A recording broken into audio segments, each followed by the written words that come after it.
Boa noite, queridos amigos. Boa noite, irmãos. Estamos iniciando mais uma noite de estudos, né? Hoje, uma terça-feira, pelo nosso calendário antigo, esse seria um dia de tratamento espiritual, né? Mas como a casa não está mais podendo estar aberta, nós não podemos estar fisicamente na casa, estamos usando esse horário para estudos online. Então, estamos iniciando mais uma noite de estudos. E hoje como a gente vem já há alguns meses, estamos iniciando mais um projeto mensal, né? Hoje começamos o projeto Esperançar, tendo como base o livro da Esperança. Então, estamos iniciando mais um projeto hoje aqui na Casa de Missionários da Luz, né? Para a gente iniciar, vamos ler a, vamos ler a página que vai preparar o nosso estudo de hoje. O nome da página é Capacete de Esperança, de Emmanuel.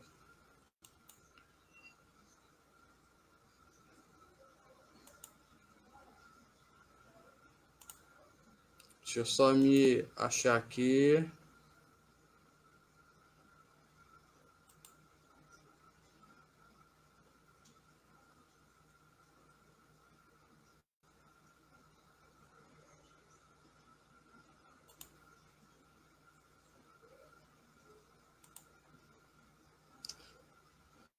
Ok. Tendo por capacete a esperança na salvação. Paulo, Epístola aos Tessalonicenses, capítulo 5, versículo 8. O capacete é a defesa em O capacete é a defesa da cabeça em que a vida situa a sede de manifestação do pensamento. E Paulo não podia lembrar outro símbolo mais adequado à vestidura do cérebro cristão, além do capacete, além do capacete da esperança na salvação. Se o sentimento muitas vezes está sujeito aos ataques da cólera violenta, o raciocínio, em muitas ocasiões, sofre o assédio do desânimo, à frente da luta pela vitória do bem, que não pode esmorecer em tempo algum. Raios anestesiantes são desfechados sobre o ânimo dos aprendizes por todas as forças contrárias ao Evangelho Salvador. A exigência de todos e a indiferença de muitos procuram cristalizar a energia do discípulo, dispersando-lhe os impulsos nobres ou neutralizando-lhes os ideais de renovação. Contudo, é imprescindível esperar sempre o desenvolvimento dos princípios latentes do bem, ainda mesmo quando o mal transitório estende raízes em todas as direções. É necessário esperar o fortalecimento do fraco, à maneira do lavrador que não perde a confiança nos grelos tenros, aguardar a alegria e a coragem dos tristes com a mesma expectativa do floricultor que conta com revelações de perfume e beleza no jardim cheio de ramos nus. É imperioso reconhecer, todavia, que a serenidade do cristão nunca representa atitude inoperante por agir e melhorar continuadamente pessoas, coisas e situações em todas as particularidades do caminho. Por isso mesmo, talvez o apóstolo não se refere à touca protetora. Chapéu quase sempre indica passeio, descanso, lazer, quando não define a convenção no traje exterior de acordo com a moda estabelecida. Capacete, porém, é indumentária de luta, esforço, defensiva. E o discípulo de Jesus é um combatente efetivo contra o mal, que não dispõe de muito tempo para cogitar de si mesmo, nem pode exigir demasiado repouso quando sabe que o próprio Mestre permanece em trabalho ativo e edificante. Resguardemos, pois, o nosso pensamento com o capacete da esperança fiel e prossigamos para a vitória suprema do bem. Emmanuel, Psicografia de Chico Xavier, no livro Fonte Viva. Amigos, agora vamos fechar os nossos olhos, elevar o pensamento ao alto, dizendo assim: Mestre amado Jesus, queridos companheiros do plano espiritual, queridos mentores e diretores espirituais da Casa de Missionários da Luz, estamos aqui agora iniciando mais uma noite de estudos, mais uma noite de reflexão e de aprendizado. Que os bons amigos possam estar ao nosso lado e que nós possamos nos permitir sentir a tua presença e a tua inspiração. Que nós possamos também aproveitar esses minutos para refletirmos, para aprendermos e depois para pormos em prática tudo que aqui ouvimos, Mestre. Que o teu amor, querido irmão, possa estar conosco hoje e sempre e também possa inspirar o nosso companheiro que fará uso da palavra hoje. E que tudo corra na santa e abençoada paz do nosso Pai amado, que é Deus. Muito obrigado por tudo, que assim seja. Bom, amigos, agora nós vamos passar a palavra para o nosso irmão Rafael, que é quem vai trazer o tema hoje para nós, que os bons amigos possam estar inspirando o nosso irmão para que ele traga o consolo, traga o ensino que estamos precisando hoje. Então, com vocês, nosso irmão Rafael Galdino. Obrigado, Tony. Obrigado. Salve, salve, amigos. Muita paz a todos. Que a gente possa estar junto em mais uma sintonia maior, ok? Pessoal, a gente inicia mais um ano, mas também inicia mais um mês. E como de praxe nos estudos de terça, estão substituindo o tratamento espiritual que acontecia presencialmente, nós temos temáticas mensais que abordam livros para que a gente possa refletir um pouco mais dentro de um perfil, que a gente possa se capacitar um pouco mais para enfrentar as adversidades. E aí a proposta, nada por acaso, a gente escolheu para esse mês o projeto Esperançar, é Esperança em Ação. E muito próprio para isso, escolhemos o livro da Esperança, de Emmanuel. Essa obrinha aqui, maravilhosa, que a gente acompanha de uma leitura muito edificante, muito construtiva para todos nós. Então, a gente espera que vocês possam curtir bastante, entender bastante o trabalho desse mês. Além do mais, é um mês que é o mês que inicia o ano, e é essa proposta significativa que faz com que a gente possa reciclar e renovar as nossas atividades. A gente sabe que, por observações naturais, a passagem de ano não muda em nada. O ciclo da natureza continua o mesmo, obedecendo às leis do fotoperíodo, do período noturno, e segue naturalmente. Contudo, no aspecto psicológico e emocional, a gente sabe que existe uma transmutação. A gente sabe que a ideia humana, o sentimento humano de mudança, de recomeço, que está associado ao calendário social, faz uma grande diferença no processo transformador. Então, a gente espera, além do mais que vocês aprendam, que vocês possam ter um ano 2021 extremamente mais positivo. E entendam, mais positivo não significa com menos trabalho e mais conforto. Significa um aprimoramento cada vez melhor do nosso eu espiritual. Mas vamos lá. Dentro desse livro de hoje, a nossa proposta é estudar a temática do capítulo 2, que se intitula Na Presença do Cristo. Quem observou os cartazes que foram muito bem elaborados pela nossa equipe de comunicação da casa, pôde perceber a temática aliciada ao capítulo 2. E o capítulo 2 ele se divide em 3 partes. E aqui a gente vai fazer uma ressalva que é importante. A gente não vai fazer a leitura comentada do capítulo. Porque a gente entende que o melhor é a gente dinamizar os conteúdos e as reflexões em cima desse capítulo. E esse capítulo ele vai se dividir em 3 partes, como a gente já falou. Numa primeira parte, ele vai fazer uma abordagem sobre a ciência. No segundo, uma abordagem sobre as questões emocionais, sentimentais da humanidade. E numa terceira parte, ele faz as considerações finais, ele faz um suprassumo das reflexões anteriores. Bom, mas antes disso, todo esse capítulo a gente vai perceber que existe uma epígrafe dupla. Epígrafe São aquelas frasezinhas que vêm ali acima do texto, a qual ele vai desdobrar toda a narrativa de cada capítulo. E essa do capítulo 2, ele está extraindo o versículo 18 do capítulo 5 de Mateus, que fala assim, ó, em verdade vos digo que o céu e a terra não passarão sem que tudo que se acha na lei esteja perfeitamente cumprido, enquanto reste um único iota ou um único ponto.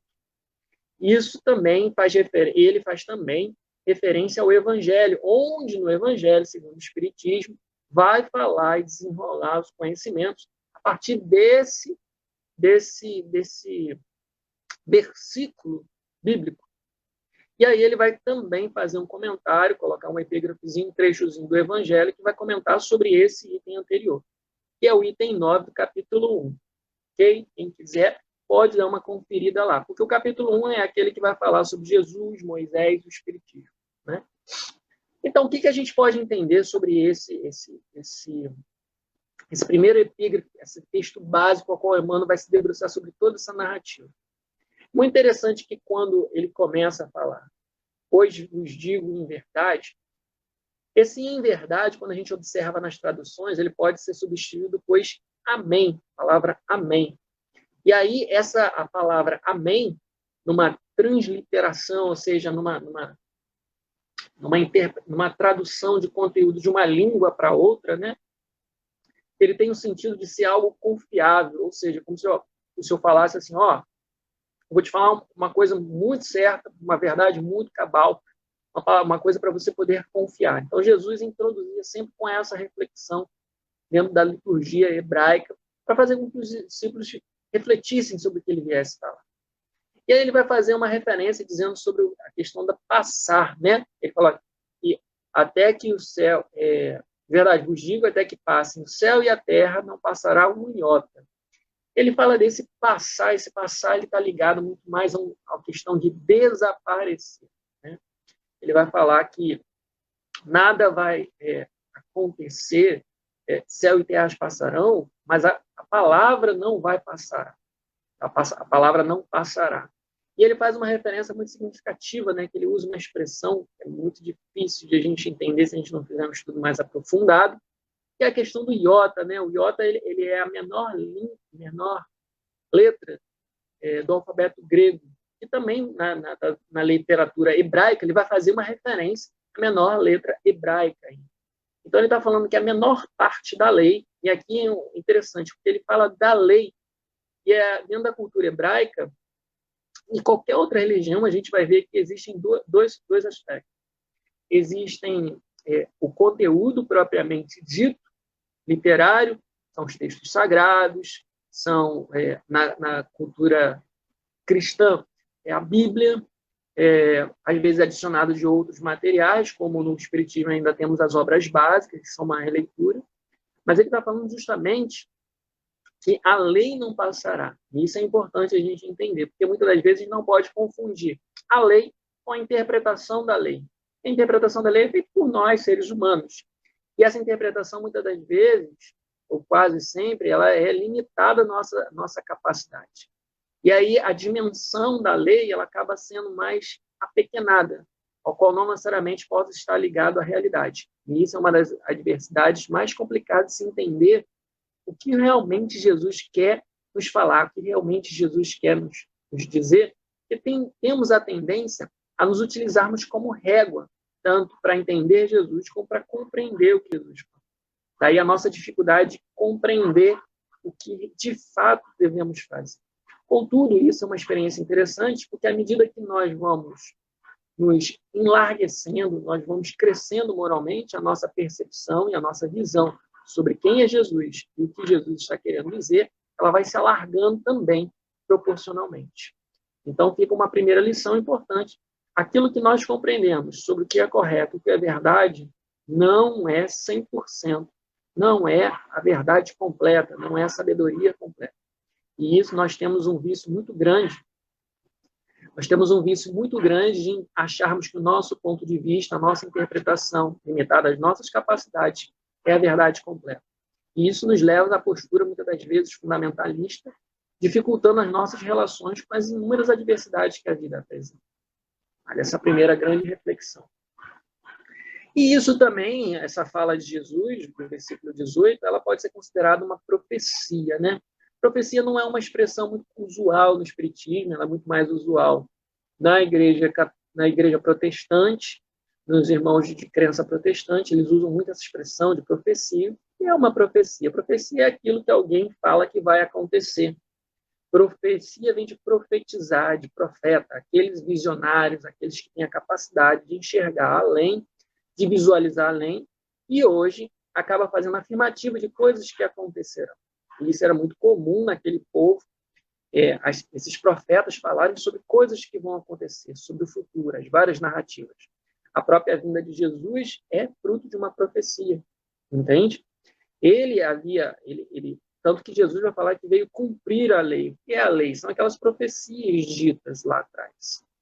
Esse cumprimento da lei são essas falas, essas emanações da natureza e da visão desses homens de missão que foram os profetas passados.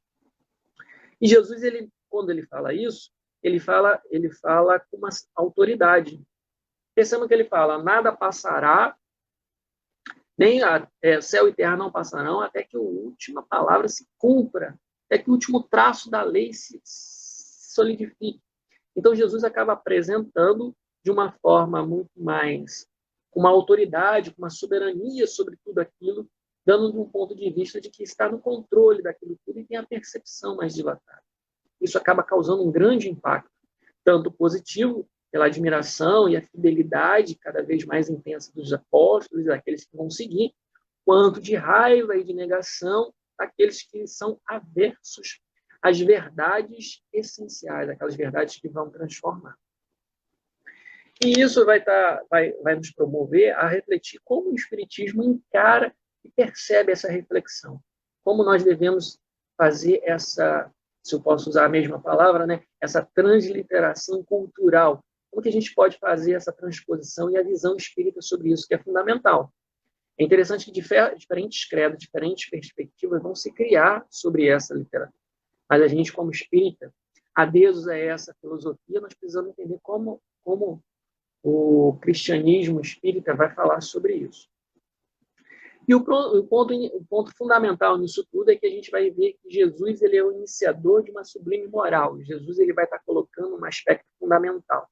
Ele, além de apresentar um pai justo e bondoso, ele vai apresentar um pai amoroso, dando uma nova conotação, dando uma nova definição para o que seria realmente Deus. Muitos conhecem o Deus justo, o Deus punitivo, o Deus de igualdade. E quando você vê um Deus amoroso, consegue perdoar aquele que fez o pecado, isso acaba mexendo com todas as estruturas sociais, onde que você mantém aquele comprometimento, aquela pegada dentro do perfil religioso, era uma segurança firme de que Deus estaria olhando por nós. Mas quando você fala de um Deus amoroso que perdoa, bom, aí a estrutura acaba mudando. E aí o que você acaba tendo? Você acaba tendo uma nova perspectiva de sociedade, e aqueles que eram agarrados a essa estrutura, eles começam a se sentir incomodados com isso. E esse foi o grande cheque que vai promover os acontecimentos que a gente sabe da vida de Jesus e que merece um outro estudo. Ok? Então, dentro dessa perspectiva, dentro dessas reflexões sobre como encarar essa moral do Cristo, sobre a palavra, sobre a lei, Emmanuel vai nos provocar a refletir de um outro aspecto também. A gente conhece a lei dentro dos textos sagrados, mas esses textos sagrados precisam ser compreendidos para que a gente possa entender, enlarguecer a dimensão da fala deles. E aí Emmanuel ele vai abordar, focando no aspecto da ciência, o quanto a ciência acabou contribuindo para a gente. E a ciência, dentro da perspectiva espírita, ela é uma reveladora da lei natural. Isso vale a gente fazer um parênteses aqui, né? É muito comum e é muito tradicional a gente ver, principalmente, isso ficou notado nos irmãos de crença católica durante um tempo, e isso vem se tornando cada vez mais expressivo nos irmãos das crenças protestantes, essa rivalidade com a ciência, como se a ciência fosse inimiga.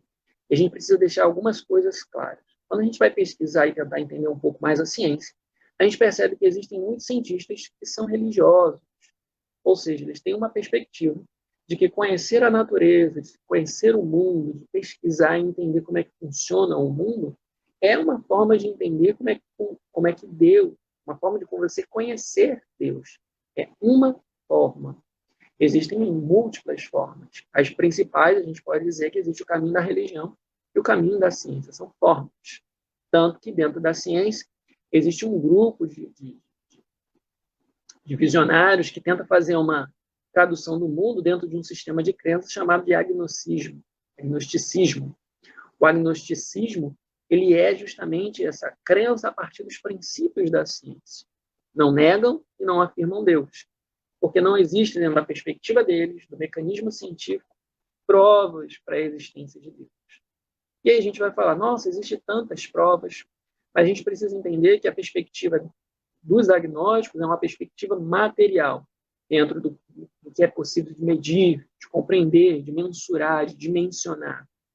E a nossa perspectiva religiosa é uma perspectiva muito mais sensorial, muito mais emocional, dentro de uma interpretação extremamente subjetiva do mecanismo da fé.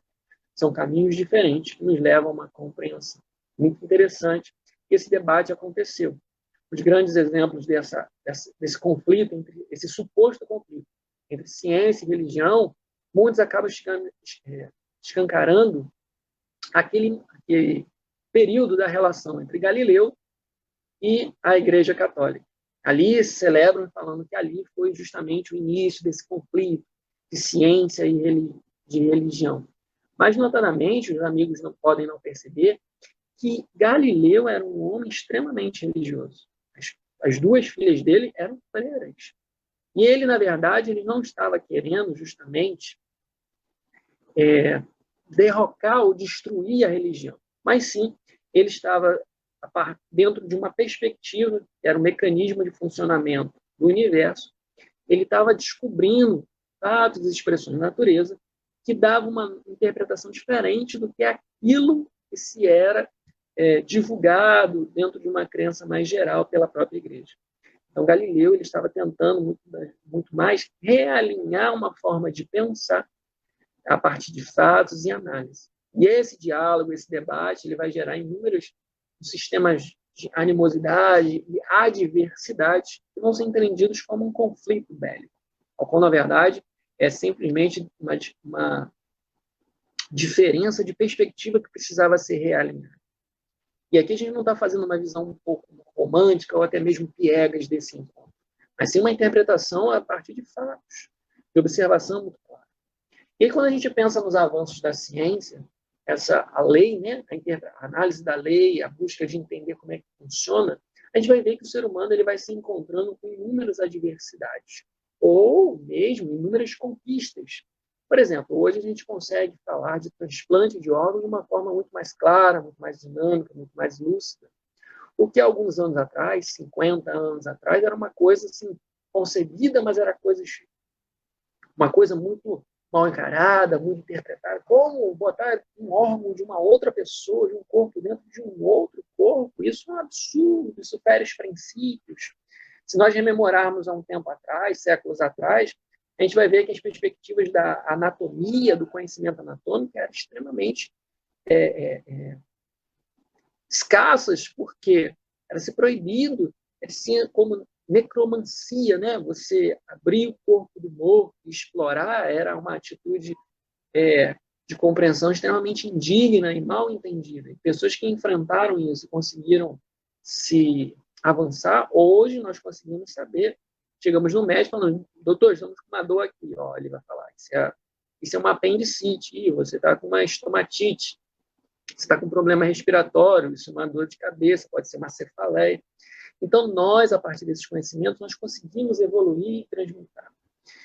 Mas essa transmutação, essa mudança em larga escala, ela vem chegando a padrões que vão cada vez mais mexendo com as nossas perspectivas de mundo, de compreensão de ciência, e até mesmo de nós quanto individualidade. Hoje nós temos, por exemplo, as redes sociais, que por meio de um aparato tecnológico, e a gente simboliza através de uma palavra chamada algoritmo, ela consegue fazer uma avaliação dos nossos gostos, dos nossos desejos, dos nossos valores, do nosso comportamento, muito mais acurado se a gente passasse algum tempo, alguns anos conversando com um psicólogo, porque ele sonda-nos na nossa intimidade. E esses algoritmos são utilizados para uma relação comercial, para uma relação de prestação de serviços. E ele é revelador, ele contém uma tecnologia, um avanço tecnológico, consegue fazer uma leitura cada vez mais intensa de nós. Nós temos hoje também um avanço da ciência, em que pessoas conseguem colocar chips subcutâneos, né, embaixo da pele, e conseguem fazer um check-up, uma avaliação do organismo muito mais intensa. A gente observa isso, por exemplo, nos países mais desenvolvidos, como Estados Unidos, até mesmo nos países da Europa. Nós conseguimos ver essa nova modalidade. Então, são avanços tecnológicos utilizados para uma melhora da condição humana. O que nós sintetizamos através da expressão de biotecnologia. Hoje, por exemplo, nós podemos observar que os métodos anticoncepcionais avançaram. Existem as famosas pílulas, depois passou para questões de vacinas, adesivos, e hoje nós também temos as questões dos chips. São colocados pequeninos aparelhos, né? Não são bem chips, né? Pequeninos aparelhos que são colocados embaixo da pele, acaba liberando as doses de medicamentos que vão fazer o processo anticoncepcional da mulher. São avanços tecnológicos para o controle da saúde. Hoje nós temos os sistemas de marca-passos que, inclusive, conseguem prolongar a vida de pessoas que teriam, sem essa tecnologia, uma vida muito mais curta. Nós temos também, por uma outra perspectiva, nós temos transformações, estruturas mecânicas que substituem membros amputados em função de vários traumas. Nós temos mãos mecânicas, pernas mecânicas, que acabam substituindo e dando uma qualidade de vida melhor para as pessoas sem que elas tivessem esse controle. E isso nós começamos a observar que isso é fruto de muito avanço, de muitas pesquisas sobre isso. E se a gente retornar, se a gente der um passo atrás para poder dar mais passos à frente, a gente vai ver que um dos grandes estudiosos dos séculos passados, Charles Darwin, ele fez uma teoria sobre o processo evolutivo do ser humano. E um familiar dele, mais precisamente seu primo, Francis Galton, ele vai pegar essa teoria do Darwin e vai começar a refletir nela para o ser humano. E aí ele vai começar a fazer umas observações. Ele vai fazer observações e vai perceber que as questões de altura, as questões físicas, elas podem ser perpetuadas a partir da junção de pessoas com as características afins. Por exemplo, pessoas altas tendem a ter filhos altos. Pessoas mais baixas tendem a ter filhos mais baixos. Isso em função de um traço que, mais contemporaneamente, a gente vai entender que são os traços genéticos, que são as determinações genéticas. E, naturalmente, em alguma das suas obras futuras, ele vai fazer uma seguinte reflexão. Ora, se nós podemos transmitir genes que vão produzir seres mais altos, ou seres mais fortes, seres com visões melhores, por que nós não podemos também transmitir a nossa inteligência? E ele vai refletir, será que filhos inteligentes podem gerar, pais inteligentes podem gerar filhos inteligentes? E aí você aí deve estar pensando, você que já estudou um bocado, já ouviu sobre o assunto, vai falar assim, não necessariamente. Pessoas com altas habilidades, seus filhos não necessariamente herdam essas habilidades. Bom, mas essas reflexões geraram um desdobramento muito significativo. E vocês vão saber qual é esse, quando eu começar a explicar. Bom, ele vai começar a partir dessa teoria de falar que podemos transmitir a inteligência para os nossos descendentes. E dentro dessa transmissão de inteligência, ele vai vai cunhar uma palavra que vai ser específica justamente para esse processo, de dar um bom nascimento para os novos seres.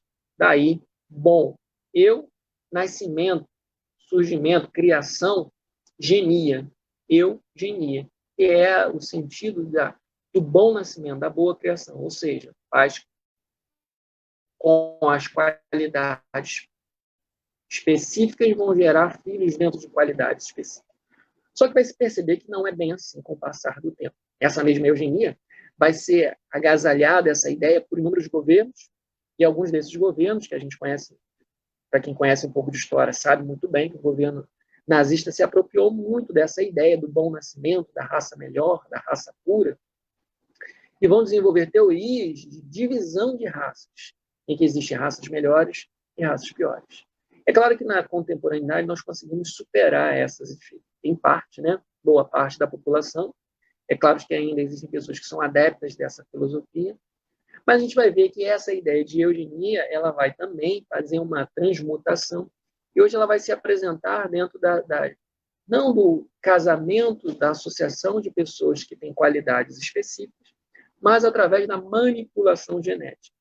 Hoje existe no mercado, existe no comércio, por algumas centenas de reais, eu posso muito bem apresentar, eu posso fazer um teste genético e saber quais são as minhas tendências e quais são as minhas propensões para alguns tipos de doença. Eu posso fazer um exame.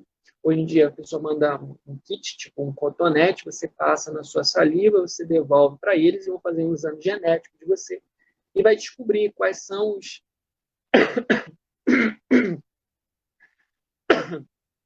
Perdão. E através desses exames genéticos, eles vão descobrir justamente quais são as propensões, quais são as doenças específicas que podem ocorrer na minha saúde.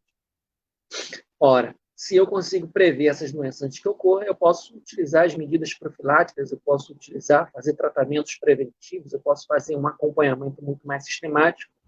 E aí essa ideia vai se desdobrar e vai se desenvolver, chegando ao ponto de pensarmos, ora, se eu consigo fazer uma avaliação da minha genética e saber quais são os genes dessa doença, será que eu não posso fazer uma manipulação genética para que os meus descendentes possam herdar a minha genética sem aqueles cromossomos, sem aquelas partezinhas que propiciam a doença? E aí a gente começa a falar de manipulação genética, de criação genética, de clones, de transmutação. E tudo isso vai acabar, e existe um conceito intelectual dentro da ciência para esse tipo de pensamento, que é o chamado transhumanismo, né? É o humano transformado, onde você pode implementar alterações genéticas ou implementar tecnologias que vão poder propiciar ao ser humano uma vida maior, uma vida mais longa, uma vida com maior qualidade. Só que isso, e aí a gente entra na segunda parte das reflexões de Emmanuel. Na primeira ele vai falando dos avanços da ciência e o quanto ela proporcionou, e a gente fez uma contemporaneização, a gente trouxe para o nosso tempo de hoje. Só que Emmanuel ele vai fazer uma abordagem que os grandes avanços científicos, eles ainda não conseguem preencher certas lacunas ainda da emoção, do emocional humano. A gente vê que falhas emocionais, se a gente pode utilizar essas falhas, mas podemos dizer que limitações emocionais que ocorreram ainda lá com os apóstolos no tempo de Jesus se repetem ainda hoje conosco. E isso é uma marca do ser humano. Há ainda um descompasso, a ciência, a tecnologia não consegue fazer as equalizações emocionais.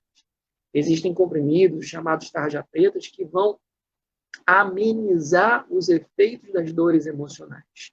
Mas a gente nunca encontrou um período em que os consultórios de psicologia e psiquiatria andam dos mais cheios. Como encarar sobre isso? E algumas reflexões dos avanços científicos se debruçam justamente sobre essa filosofia. Como esse ser humano, essas alterações, podem produzir um ser humano? Como que um ser humano pode lidar com uma vida mais longa? Como um ser humano pode lidar com uma realidade em que as pessoas são diferenciadas em função da sua capacidade de viver mais e viver menos? Como o ser humano pode lidar com isso? Hoje nós vemos embates dos mais dolorosos. E um dos sentimentos que mais abala o ser humano é o sentimento de desigualdade. Porque o sentimento de desigualdade tende a nos separar do todo. E como Joana de Anjos muito bem nos fala no livro Encontro com a Paz e a Saúde, ela fala que o ser humano é um ser gregário. Nossas características psicológicas, sociais e até mesmo biológicas são propensas a vivermos em sociedade, vivermos em grupo, vivermos dentro de processos de comunidade. Quando vivemos processos de desigualdade, nós somos afligidos e nós acabamos a entender que há uma perda da ideia de igualdade. Há uma perda da ideia de companheirismo, de integração. E isso tende a nos fragilizar cada vez mais. É claro que existem outros desdobramentos, mas hoje a gente vai focar justamente nisso. As fraquezas emocionais, as nossas limitações emocionais, elas comandam as nossas sociedades.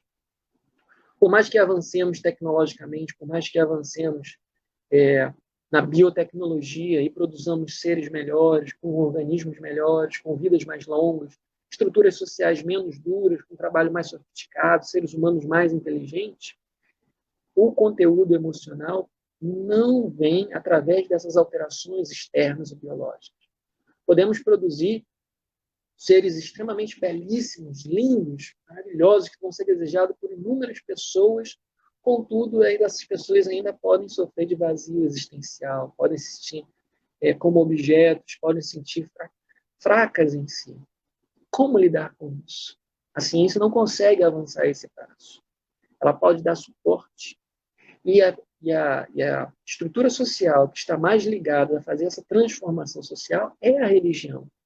E vivemos uma crise da nossa teologia, essa relação do ser humano, o entendimento do ser humano e Deus. A relação da religião, ela vive uma certa crise social hoje, pois seus valores estão sendo contestados a todo momento. A sociedade, ela está vivendo justamente em função, dentro dos aspectos materiais, o quanto a estrutura tecnológica e científica pode proporcionar. E isso é positivo. Mas nós não estamos conseguindo fazer uma relação saudável disso. Nós estamos vivendo dentro de perspectivas muito superficiais. E o eu interior está ficando cada vez mais fragilizado. E isso vai cada vez mais gritando, estourando, implodindo cada vez mais e mais. E a nossa relação conosco mesmo está cada vez mais fragilizada. E essa fragilidade, ela está cada vez mais nos levando a fazermos escolhas mais equivocadas e mais limitadas. E na parte final, Emmanuel vai fazer as considerações da melhor assertiva. Como nós podemos encontrar uma relação de paz, sabedoria? A primeira delas é sabermos entender essa relação entre os avanços da ciência, que produzem um organismo, produzem uma tecnologia, recursos cada vez melhores. Mas entender que esses recursos, eles não atingem as profundezas das nossas emoções. A única coisa que atinge é os nossos movimentos sentimentais, os nossos conjuntos de ações, a nossa intenção, o nosso conjunto de ações. Eu posso ser um homem mais rico da sociedade, mas se eu não uso essa riqueza de forma a qualificar-me como pessoa melhor, de nada vai adiantar. Se eu deixo me levar pelos prazeres e pelas possibilidades que a riqueza está me dando, eu posso tender a tomar caminhos equivocados. Mas se eu sou moralmente disciplinado, eu consigo traçar metas e valores e acabo aderindo a uma filosofia e vivo ela de forma intensa, muito naturalmente, a gente vai acabar conquistando propostas cada vez mais superiores. E, assim, nós vamos conseguir estruturar seres melhores. Então, o ponto central é nós aderirmos a uma filosofia. O que nós queremos dizer com isso? Se você que está nos ouvindo agora é espírita, viva o espiritismo dentro da sua realidade cada vez mais intensa. Se você é católico, protestante, simpatizante, o que você quer que seja, se você escolheu não ter religião, escolha um código moral, um código ético, uma filosofia de vida. Não viva ao sabor do vento, da materialidade. Escolha um código ético, moral, viva em função disso. E não porque esse código moral vai lhe dar frutos, mas porque ele está dentro de uma perspectiva de saúde interior. Porque muitas das vezes condicionamos as nossas ações a resultados. Ora, eu vou ser espírita porque eu vou para nosso lar após desencarnar. Eu vou ser espírita porque eu quero ser um espírito superior. Não é isso. A questão é, essa filosofia atende os meus anseios, minha necessidade? Eu preciso me tornar uma pessoa melhor. Eu preciso ser mais paciente, mais tolerante, mais equilibrado. E essa filosofia, ela está conseguindo encaixar, ela está conseguindo me produzir cada vez melhor? Mas aí a pergunta vem, né? Mas por que ser uma pessoa melhor? É um conjunto filosófico de interpretação. Qual é a melhor postura que eu devo ter na sociedade? Uma sociedade, ela funcionaria da... Qual seria a melhor forma dessa sociedade melhor? Qual seria a melhor forma da nossa sociedade funcionar? De forma egoísta? De forma combativa? De forma onde os mais fortes podem sobrepor-se aos mais fracos, seja economicamente, seja fisicamente, psicologicamente? Ou uma sociedade solidária, de compartilhamento, de associação? Ah, Rafael, mas existem pessoas... Aí começam sempre com essa desculpa, né? Mas existem pessoas que são acomodadas. Não, a questão não é essa. A questão é o que você entende como melhor para a sociedade. Eu acho que deve ser uma sociedade mais compartilhada, mais associada, em que a cooperação, a caridade, ela é um instrumento, então eu devo viver. Nós, espíritas, aderimos a o fora da caridade não há salvação. A caridade é o quê? O compartilhamento, a parceria, a troca. Se eu tenho muito, eu compartilho com quem tem menos, eu estimulo a ajudar. Se eu estou em cima, eu estico o braço para ajudar aqui. Se eu consigo fazer essa vivência, eu consigo estruturar isso cada vez melhor.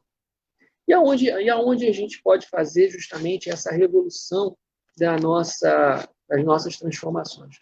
Qual o melhor lugar para eu fazer essas transformações? Bom, nós precisamos entender a parábola dos talentos, relembrar a parábola dos talentos, né? E aí, quando a gente relembra, o grande questionamento é: qual é o meu talento? E aí, já caminhando para o final, a gente faz justamente essa reflexão: qual é o meu talento? O meu talento é aquilo que eu faço da minha vida. Se eu sou professor, eu preciso ser o melhor professor. Se eu sou professor e pai, eu preciso ser o melhor professor, melhor pai. Se eu sou professor, pai, esposa, eu preciso do melhor professor, melhor pai, melhor esposo. Mas o que é esse melhor? O melhor é difícil, porque nós tendemos a fazer uma correlação, a gente precisa de um modelo, a gente precisa de um referencial. E o nosso referencial já existe, é Jesus. Então, em todas as circunstâncias, em meio aos avanços tecnológicos, as dores emocionais e as propostas da vida, nós precisamos entender o que Jesus faria no meu lugar. Seja sincero, o que Jesus conseguiria fazer? Jesus perdoaria, ajudaria, fazia isso tudo. Mas dentro disso, o que eu consigo fazer? O que eu consigo fazer de máximo para mim? Eu consigo fazer isso. Muito bem. Você está sendo perfeito. Você está fazendo as coisas por completo, perfeição. Fazer por completo, está completo. Você está fazendo o máximo que você pode. E é esse o caminho. É fazermos com que esse conhecimento, essa filosofia que nós estudamos, que nós aprendemos, ela possa fazer parte da nossa vida. E quando nós fazemos isso, utilizamos a nossa vida, sem dúvida, nós estaremos na presença do Cristo a todo instante. Agradecemos a oportunidade, que Jesus possa nos abençoar e deixamos nosso braço carinho para todos, um desejo de muita paz para esse ano que se inicia. Com você, Tony. Obrigado aí pelo espaço, hein?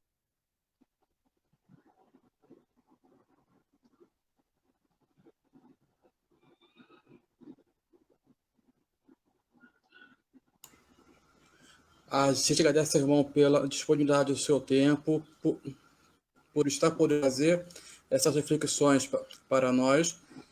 E só podemos dizer, complementar o que ele disse, que nós estudemos, para que nós possamos estar sempre na presença do Cristo, né? Que nós estudemos e pratiquemos o Evangelho do Mestre. Assim, estaremos sempre na presença do Cristo, né?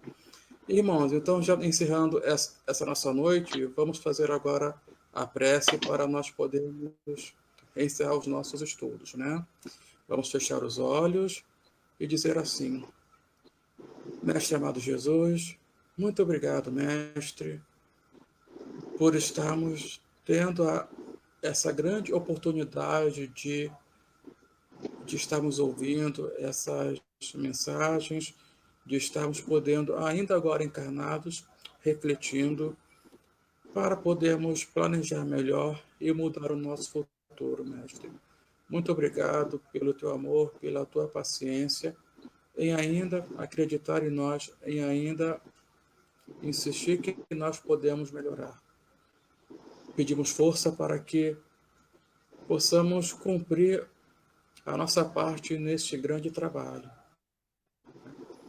E só podemos pedir isso, Mestre, força para continuar na nossa caminhada diária. Muito obrigado por tudo, que os bons amigos possam nos amparar, que o teu amor, Mestre, possa nos atingir onde quer que nós estejamos, em casa, no trabalho, no trânsito, nos hospitais, em qualquer lugar, Mestre, que todos nós possamos ser atingidos e abençoados pelo teu amor agora. E assim só podemos dizer muito obrigado e graças a Deus. Bom, amigos, na semana que vem nós estaremos aqui nesse mesmo canal no Facebook, às 18h30 na segunda-feira e às 19h30 na terça-feira. Então, uma boa noite a todos e até a próxima semana. Que assim seja.